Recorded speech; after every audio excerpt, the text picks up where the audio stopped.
Bakunzi ba Goodness TV ndabasuje ndabaramukije cyane ndabifuriza igicamunsi cyiza ku bantu mwese mudukurikiye mu bihugu bitandukanye, yaba ibihugu byo muri Afurika ndetse n'abari ku mugabane w'i Burayi. Ndabasuje cyane, ndasuza kandi n'abari ku mugabane wa Amerika ndetse n'abari ku mugabane wa Australia. Mwese mwumve mwikaze mwese, kandi ndabasuje abafite akazi namwe mudafite akazi ndabihanganisha, mbabwira ko uyu munsi bishobora kuba byanze ejo bigakunda, nta gucika intege. Iyi mukurikirana ni Goodness TV, nge mugiye kubana nayo mu kiganiro ni Hagenimana Adolphe.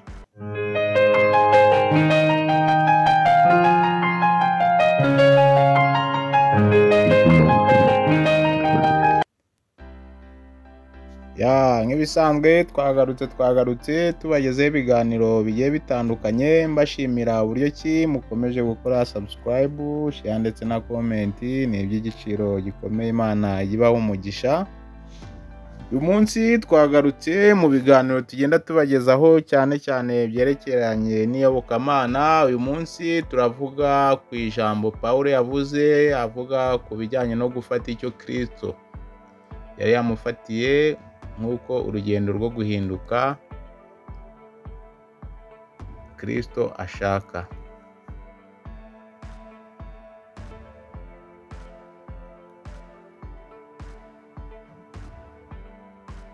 Akaba ari urugendo rero rwo guhinduka nk'uko Kristo aba ashaka ko duhinduka, tukava mu bibi tukajya mu byiza.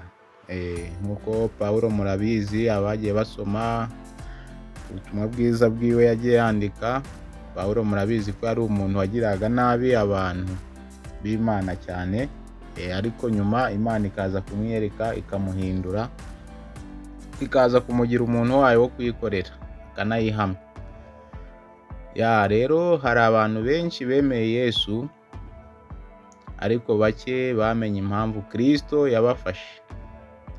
Pawulo yaravuze ati, nshaka gufata icyo Kristo yamfatiye. None se wowe uzi icyo Kristo yagufatiye? Uzi impamvu y'ubugingo bwawe? Icyo Pawulo yavugaga rero, Pawulo yari azi ko Kristo yamufashe kugira ngo ahinduke umuntu mushya, ava mu buzima bw'ubwo